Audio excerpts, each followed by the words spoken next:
So number four is that altars do not necessarily mean integration and that spiritual talk is cheap. So just because you meet someone in a spiritual place, just because someone can have a high degree of spiritual fluency does not mean that they have integrated these things. Depth talk is not integration, and ritual spaces do not prove maturity. I have lived in, like 5 or 6 different Buddhist monasteries, a yogic ashram, a Benedictine abbey. I went to Naropa. I've trained as a lay practitioner in like 4 different martial arts dojos, a bunch of other Buddhist things, blah, blah, blah, blah, blah, blah. So many places. And I've met lovely people in all of these locations. And I've also met people who wear a cloak and a veneer of spiritual language, I think because they are learning and they want to embody these things, but it hasn't yet integrated inside of them. I have a very high verbal IQ and I really optimize for that in my relationships. I really respect people who are able to speak well. It's just something that I find very sexy for me.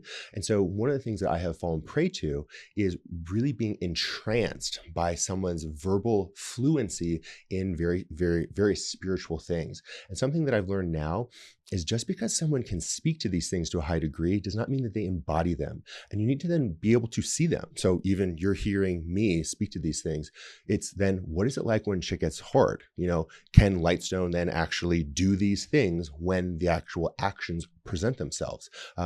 I have, just because I've been through that particular fire and it fucking sucks and I don't want to do it anymore. But this is something you need to look for. So it's really when people are under pressure and that these things shine through. One of the best examples of this is like go on a road trip with your significant other, even before you move in. I used to move in very, very, very quickly in relationships. And I have found that if you go on a long road trip, see what they're like when they're sleep deprived, see what they're like when they're hangry, see what they're like when they've been cramped up in a car for, driving for 16 hours. Understand who that person is. And we don't need to condemn them, right? We're not saying, oh, they're bad, they're worthless, not worthy of love. No, they just may, and you also may not be ready for an intimate relationship in this moment.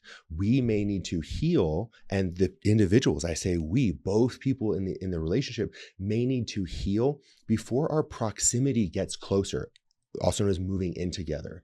And having that time separate in isolation to do that healing, again, heal means to make whole, having our parts come together. So when we're sleep deprived, when we're super hangry, and when our body hurts because we're cramping up, how do we respond? Do we respond with kindness? Do we respond with compassion? Or do we get snappy? And do we, revert back to old behavioral patterns that allowed us to feel safe when we were children? Hopefully we don't do that. Unfortunately, to learn how to not do that, we sometimes have to then do that and then have our environment, maybe our significant other, say, ouch, that hurts, using hopefully I statements. When you said that, I feel bad.